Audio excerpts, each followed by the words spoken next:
Good morning. We are having this interview with Professor Thomas Heberer. He is a senior professor of Chinese politics and society at the Institute of East Asian Studies and Faculty of Social Science at the University of Duisburg-Essen in Germany. Welcome, Thomas. Yeah, good morning, everybody. I'm Bingshu Zhao. I'm a PhD student in political theory at Exeter and also a research assistant for Center for Political Thought. Today, I'm also with Daryl and Sarah. Nice to meet you. Thank you for the invitation. I'm Dario Castiglione. I'm the director of the Center for Political Thought, and I'm also be part of this interview. Thank you. First visiting China in 1975 and working as an editor and translator at Foreign Language Publishing House in Beijing from 1977 to 1981. Professor Thomas Heberer has been academically involved with China for over 50 years, and he has conducted annual fieldwork in various regions in China since the early 1980s. In recent years, his focus lies on political, institutional, and social change, local governance, participation and elections, agents of change, and strategic groups, including entrepreneurs, farmers, ethnic minorities, and etc. Political culture, nationality policy, social deviation and corruption, political and connective representation, social disciplining and civilizing process. His recent projects include political representative claims, local governance in China, and his recent publications include Disciplining of a Society, Social Disciplining and Civilizing Processes in Contemporary China, published in 2020, and Weapons of the Rich, Strategic Behavior and Collective Action of Private Entrepreneur in Contemporary China, so published in 2020. So let's start with your research interest, Thomas. You are a professor of Chinese politics and society. So how did you get interested in China in the first place? Was it through your academic studies or through other experiences or interests? Actually, the foundations of my interest was laid by my mother, who, when I was a child, frequently bought books on geography, geographic issues, on other countries, other societies. And therefore, I developed a special interest in regions such as East Asia and South Asia. And as a teenager, I read many books on travelings and research in China, in East Asia, and in South Asia and India. And I became more and more interested in the region. And after my graduation from high school in 1967, my father, who was a master baker, he urged me to study law. But I very rapidly found out that this really didn't correspond to my interests. And therefore, in 1969, I changed to ethnology, which in UK and in the United States is called social and cultural anthropology, in order to learn more about how to analyze, how to understand other cultures, and which methodology could be used for enhancing this analysis and this understanding. At that time, in the 60s, in the late 60s, the student movement in Germany was in full swing. And at the universities, there were rising conflicts between the professors and the students regarding the role and the contents of science and knowledge production and how to use this knowledge production. And the students movement, during the students movement, the students organized themselves in so-called basic groups, Basisgruppen in German, and a basic group of ethnology. He started to deal with the reappraisal of the history of ethnology, the colonial part of ethnology, the Marxist theories of imperialism, and critical approaches to traditional ethnological research, particularly from the United States. And in this context, I came across a book written by the Marxist sinologist and sociologist Karl August Wittfogel, who in the late 30s went to the US and became a professor at the University of Washington. And the name of the book was Economy and Society of China, a historical materialist analysis of China's productive forces and production relations across history. And his detailed analysis was very fascinating to me. And therefore, I began to study China more intensively. Moreover, the Cultural Revolution in China seemed to illustrate that there is an alternative to the encrusted Soviet models of socialism, and therefore I was also interested in this Cultural Revolution. I started to learn Chinese, and in 1975, in my PhD project, I went the first time to China to check the situation there. And when I was in China, the idea was solidified in me that I should go to China for a couple of years, for a longer period, to stay there, to work there, in order to better understand the country, the structures and institutions, and the behavior of the people. And therefore, in 1977, shortly before completing my doctorate, I went to the Chinese embassy in Bonn and asked for a job in China. And then they offered me a job as an editor and translator in the foreign language press, which I took up in early July 1977 and until late 1981. Did this answer your questions? Yes, sure. Thank you for your answer. That's a fascinating academic and intellectual journey. So following such an interesting experience you described, my next question is more about your methodology. So in an article you have recently written where you explain why you are kind of ethnological spy in political science, you say that you started as an anthropologist, but for academic reasons, you took your habilitation in political science. However, you say that you are still attached to the ethnological method and understand, I quote, politics as an institutional structure shaped and sustained by people, unquote. So this reminds me of an old Chinese saying that the native water and soil nourish the native people, 一方水土养一方人. And the idea of which is often used to challenge the application of Western concepts and theories to the Chinese context, because they are not acclimatized to the water and soil of China. So can you tell us more about your ethnological method in the study of Chinese politics and whether you think they adapt to the water and soil of Chinese society? Actually, I didn't know this proverb before, and it was not related to my research. But I think the core methodology of ethnology is fieldwork, field research. And an American scholar once wrote that doing fieldwork in China is like fishing. You don't know what fish you are going to catch. And I think this is a very good and interesting description, because his point was that the structures and processes in China are so complex and complicated that it often seems to be difficult to determine whether you will actually get the information you are interested in or not. And sometimes you have to accommodate your research project according to the information you are achieving. Field research does not only mean that you are conducting interviews, but fieldwork is more. It's also linked to longer stays in the locations and in the societies you are doing research on. And it also involves what is called in ethnology participant observation. That means that you take part in day-to-day activities as much as it is possible, of course. And actually, political scientists are never or very rarely doing field research. And therefore, the frequency of my fieldwork since 1981, well, based on every year and annually, I'm conducting fieldwork, is related to my ethnological studies. We have, I think, or modern ethnological methodology teaches us that society solves their basic tasks in different ways, not in the same way. And accordingly, we have to understand and we have to respect these differing ways and not to classify them as backward or countering our values. I think our values are important, but we cannot infringe upon our values and translate it to other societies and other cultures.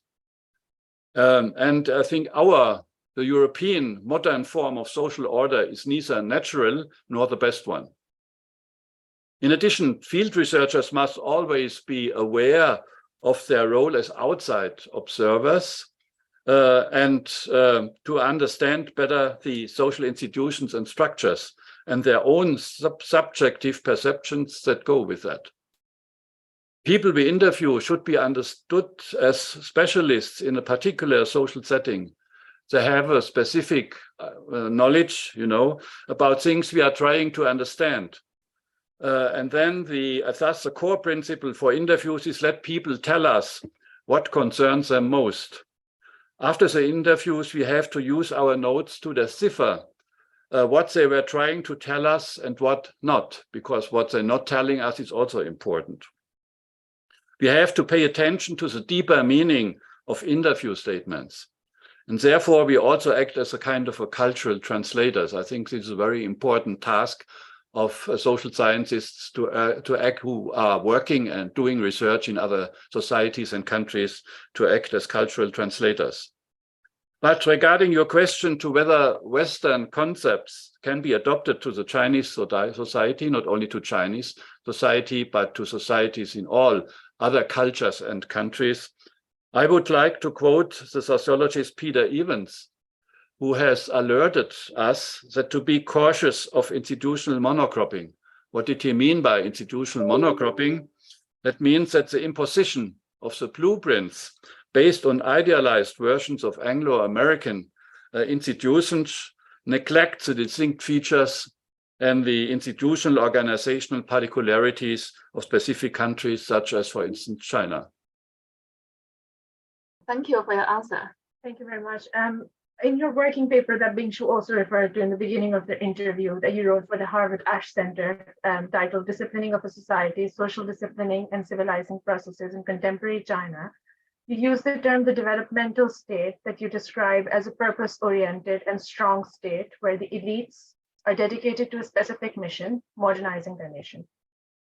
Your sense of the word modernizing is material, I felt, but you show that the state aims to provide an ideological education or re-education even of the individual citizens towards more collective economic or material objectives. So I wanted to ask, with China as your empirical reference, whether when you talk of education, you distinguish between the process of the formation of the individual as a general social category versus the actual education of particular individuals. And relatedly, in your historical work, have you discerned, for example, the emergence of the individual in China as a legal subject or a bearer of rights or the responsible citizen, perhaps even coincidentally with the advent of modernizing influences in the country? Yeah, thank you for this question. Actually, this book, this paper published by Harvard has meanwhile been developed into a book which will be published in the United Kingdom at the end of the year. It's already in print. And let me first address the issue of modernization. I think as far as modernization is concerned, I argue that there is no unilinear path to modernization, but country-specific ones with commonalities, but also with differences. And these differences result out from the historical development, from the political and material culture, from institutional setting and the specific resources available for a given society or country. The sociologist Shmuel Eisenstadt, he calls this multiple modernities. And I think this is a very important concept because it shows that the way or the path to modernity is differing from country to country, specifically from countries which are other cultures and other societies. And we had in China actually at the beginning of the 19th century a paradigm that is called adopting Western knowledge for its practice while keeping Chinese values as the core, 中体习用. And I think this is still the ongoing core problem of the Chinese society and China as a country. What Xi Jinping called socialism with Chinese characteristic is still a follower of this concept of 中体习用. And in short, one could also put it this way: learn from the West, but remain Chinese. And this is the same in India or in Japan. This modernization processes in these countries, or even in Africa or Latin America, are completely different from modernization patterns in Europe or in the United States. And therefore, we have to take this into account. For thousands of years, Confucianism was a dominant worldview that shaped China and the minds and the mindset of the Chinese people. And it is still a determining factor in what is called Chinese culture today. But what is culture? I think culture is not a kind of a set of essential points, but culture, as the anthropologist Clifford Geertz has called it, is a net-like interweaving that facilitates interpretation and classifications of a people. Humans, he argues, are beings enmeshed in self-spun web of meaning, and culture should be seen as this web. This is a completely soft, but a very careful and I think a meaningful definition, because it shows that culture is not something, a set of institutions or structures, but culture is something we have in mind. It was trained, we were socialized in this culture, and we try to find paths to interpret and to categorize things we are seeing and experiencing. Indeed, the cultural environment influences the perception, classification, behavior, and the mindset of a people. But at the same time, culture is not a static, essential concept, but a dynamic one. Cultures change permanently by absorbing the new, rejecting the outdated, and adopting to processes of change. So culture is not something which is existing all over the time throughout history, but is continuous changing that we have to keep in mind. To come to your other question, the issue of the role of the individual. And I think it is not identical in all modernizing societies or modern societies. It would be problematic to believe that modernization would automatically lead to individualism in a kind of a Western sense. And let me give you just one example. The Chinese philosopher Lin Yutang, who passed away in 1976, has in the 1930s, written a book which he called My Country and My People. And it's, according to my opinion, it's the best book who has ever written by a Chinese in explaining behavior of Chinese people and the thinking of Chinese people. And it's still, until today, it's relevant. So I republished it some years ago. And I always recommend it to my students to read this book again. And he explains the notion of the Chinese individual as follows. I quote him, the Chinese are a nation of individualists. They are family-minded, not social-minded. And the family mind is only a form of magnified selfishness. This is a very interesting definition, because it shows that the kind of individualism is not in China less related to the modernizing the individual, but more as the individual as a part of a larger, of a social entity. The Chinese term for individuum is Geti, which literally means single body. And it's understood to refer to a person as part of a collective, for instance, the family. The Chinese tradition conceived of the individual as an integrated element within a larger familial, social, and political whole, and not as an autonomous agent of a self-determined life endowed with freedom of will. Individuals, according to the Chinese understanding, are embedded in a web of social relationships which they could not escape, except by, for instance, retreating into eremitism or inner contemplation. And these contrasts with regard to the position of the self in a society, it hampered the Chinese intellectuals' understanding of the European notion of the individual, which is completely different. However, while marketization of the world has arguably made China more individualistic, so on a lower level, I argue, to some extent, the perceived differences between Western individualism and Eastern collectivism persist to this day. Thank you very much for that almost provincialization of our concept of the Western individual. I just wanted to follow from your point on culture and the proliferation thereof in society, and therefore the socialization of people into a culture. In the same paper, you also speak of the Chinese state's creation of a new social morality under Xi Jinping as a disciplinary instrument for the citizenry. However, despite the moniker new in new social morality, you point out that often the slogans asserting these values are historical idioms, including some from Confucian classics, such as you witnessed in the civilizing contract that you saw everywhere in the city of Anyang in the Henan province in 2019. Now, this civilizing contract stipulated 36 predicates of morality that you also outline in your manuscript. Do you think that the attempt to reconcile the values of Chinese canonical texts with those associated with Western modernity is a prominent practice of the Chinese state apparatus? Yes, this question ties well in with question 3. First, to mention Xi Jinping, you mentioned him in your question.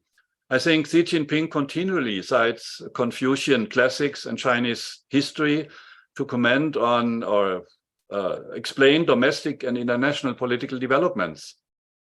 Tenets such as Xiaokang, modest prosperity, Datong, great community or great harmony, or 和谐社会, the harmonious society, are conceptualizations that did not originate with Xi, but are deeply embedded in China's Confucian and state theoretical worldviews, and at the same time are part and parcel of the modernization narrative. For instance, the Li Ji, the Book of Rights, which has been published in the 4th century before our time, all encompasses these terms Xiaokang, Datung, and 和谐社会. So it's a very old tradition, and each Chinese has this in his or her mind, that these are very important terms which until today are essential. But Xi, of course, does not want to simply return to Confucian values. Therefore, in 2012, a new set of values was set out in the so-called Socialist core values. To mention it very briefly, they are comprised 12 values, wealth and strength, democracy, civilization, harmony, freedom, equality, justice, governing by law, patriotism, devotion to work, credibility, and friendliness. They are propagated almost everywhere in public spaces, in the streetscape, in public buildings, educational institutions, like in Anyang. As you can see, this was something which were introduced in a hotel, offices, on banners, and in short videos, and even in small cards placed in restaurant tables. This is a very interesting phenomenon. And I would argue that these 12 values embody a mixture of Chinese values such as harmony, patriotism, devotion, credibility, and Western ones, democracy, freedom, civilization, and what are understood as Marxist core values, freedom, equality, justice. But however, such terms such as democracy and freedom are defined and interpreted completely different from Western concepts. So, for instance, democracy, and this stands for what Xi Jinping or the Chinese leadership called socialist democracy, which already exists in the current political system. He calls it the people's sovereignty, but should be strengthened in future. Freedom, in turn, is primarily understood as freedom of the collective, of the community, or of the state, not of the individual. And this, in principle, according to my opinion, signifies that the socialist core values are first and foremost based on the party leadership's interpretation of socialist, Marxist, and Chinese values. But at the same time, Xi emphasizes that these core values are rooted in Chinese, he called it excellent traditional culture. And this is a very interesting point. But if I look at, for instance, some street banners where they make introductions in these core values, they are always accompanied by pictures who are rooted in traditional Chinese conceptions, in Confucian conceptions. And therefore, I think he still believes that all these core values are part of the Chinese tradition and not necessarily Western or Marxist concepts. Thank you for your answer. That's very interesting. now move to another topic, slightly different, about the social group and what you call strategic group in China. Your recent book, Weapons of the Rich, Strategic Action of Private Entrepreneurs in Contemporary China, is about the role, identity, and strategies of businessmen and entrepreneurs in China. In the history of modern China, we see a period in which the private sector and private entrepreneurs are kind of targets of the revolution, and then a period at the end of 1970s when their position and role are acknowledged as contributing the modernization and developmental goals. So can you tell us something about this social or institutional political change? And furthermore, the strategies and place of this social group in relation to other social and political groups and elites of Chinese society?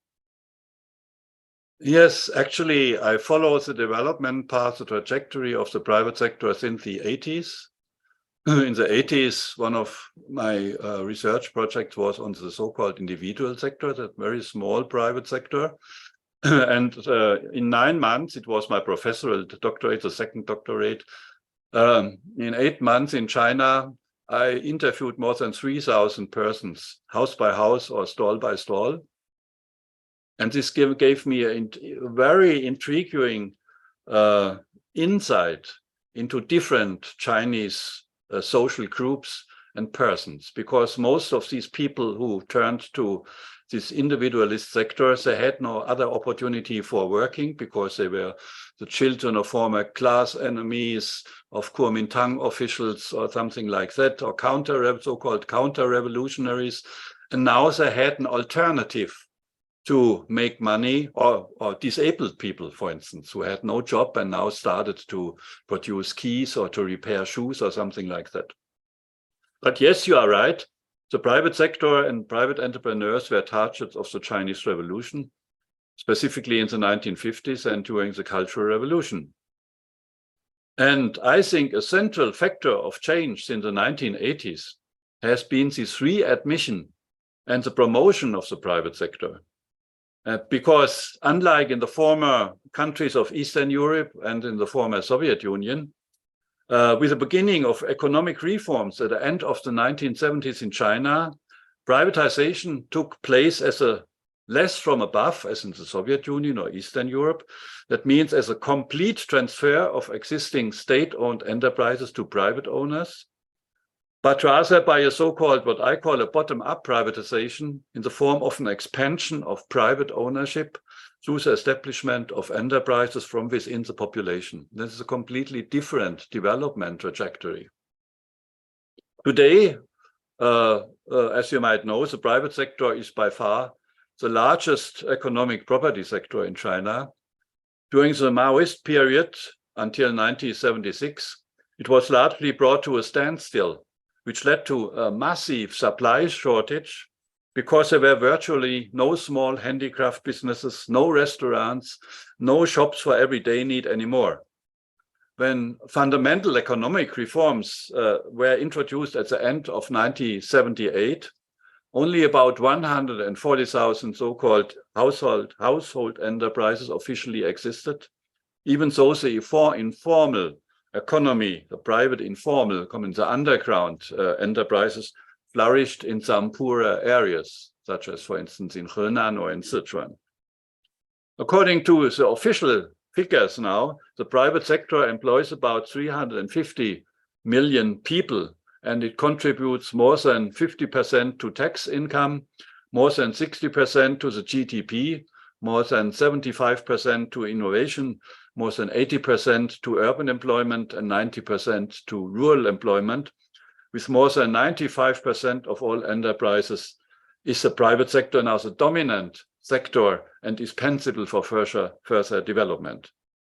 But since the state sector still enjoys priority and numerous privileges such as state subsidies, the private entrepreneurs try to assert their interests through informal means. That's what I would like to show in this book, such as lobbying, networking, through business associations, party membership, party organizations, parliaments, and so on. And the aforementioned book, the book you mentioned, The Weapons of the Rich, attempts to trace these formal and informal efforts to exert influence and to try to change private sector policies. Thank you, Thomas. You've been working on China for a long time. You've been there and been studying on the ground, and has been almost an insider, you know, as an anthropologist, as you said. And also, in a way, from your work and from what you say, in some way, you've always taken a bit, not just an anthropological view, an ethnological view of the Chinese society, but also a sympathetic view of that culture, or the way in which it's been dealing with its own modernity. So, and in some way, also taking on board some of the answers that you're given before. You start with a reference to Wittfogel, who, of course, is not a classic Marxist, although it's a very interesting interpretation of the formation of China through the ages. And also, you had other references both to the multiple modernities, then your answer about the socialist values, and now about the entrepreneurship.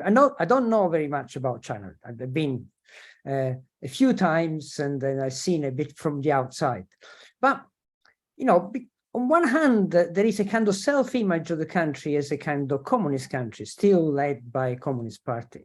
On the other hand, one see, like me, in the times I've been there, particularly in big cities, it's a kind of consumerist, very strong consumerist society. I know that you said that it's not a kind of traditional Western individualism, but it's a familism, and it's within a kind of a growing, as you say, market society. So what is socialist in China, apart from perhaps some values that, you know, as you say, they are presented in the boards particularly I've seen in the primary schools. Anyway, so what is socialist in China?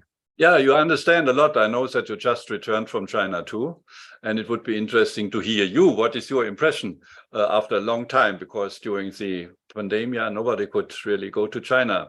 It was my first time since 2019. Yes, it's interesting that you call it a kind of sympathetic attitude towards China, because now in Germany, I'm frequently attacked as somebody who's a China understander.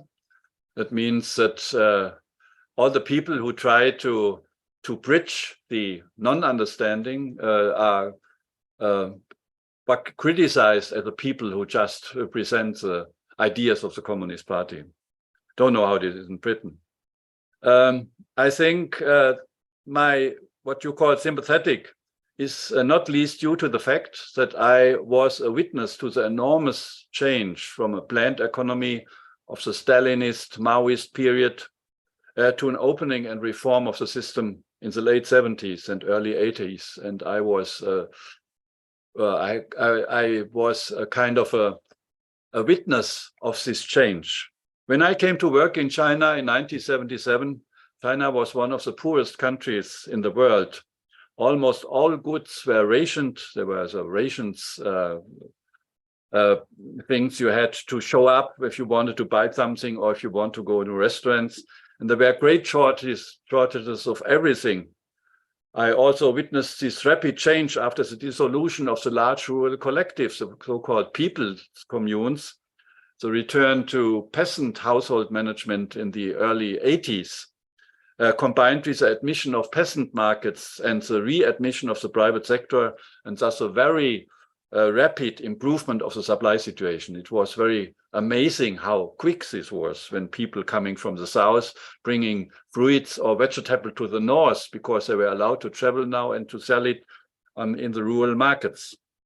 And I think only those who have experienced the China of that time and the subsequent rapid process of change can understand what this transformation has brought to the Chinese people and why they are so proud of these achievements. But to come back to your question, what is still socialist? So far, I would say land has not been transferred to private ownership. In urban areas, it is still state-owned. In the rural areas, it's owned by the village collective. and it's not allowed to sell or to buy land. And reducing the income equality is high on the CPC's to-do list. But I think we should, I don't think we should work with the categories of socialist or communist when it comes to the analysis of China. It makes more sense, what I did also in my book now on social disciplining, to speak on the developmental state, which based on Chinese characteristic and following the models in East Asia, it's not a sole development, it copies a lot of what Japan, South Korea, and Taiwan have done, which this developmental state has not only eliminated the absolute poverty of the Chinese people, but is striving to develop the nation rapidly, successfully, and in a planned way to become a comprehensively modern country until on par with the United States, until 1949 to 2015. When the Chinese Communist Party speaks of modern society until 2049, that for me means that currently there are not yet a modern society, but a society which is on the way to modernism, and therefore many issues and many problems can be explained by this notion that it is not yet a fully modernized country. Okay, thank you very much. It seemed to me that you've gone from bit foggle, the despotic kind of Asian regime, to the developmental kind of regime of the modern China. But we look forward to reading your book, Sarah. Okay, thank you, Daria. Thank you very much, Thomas, for your this very intriguing insight into your experiences conducting research in China, and as well for this interview, which touched on issues such as the problems with translation between cultures, the comparative experiences of various regions and countries in the world with modernity, the implications of definitions of analytical categories such as culture, and of course, the process of the modernization and development of China. And we look forward to having you with us again.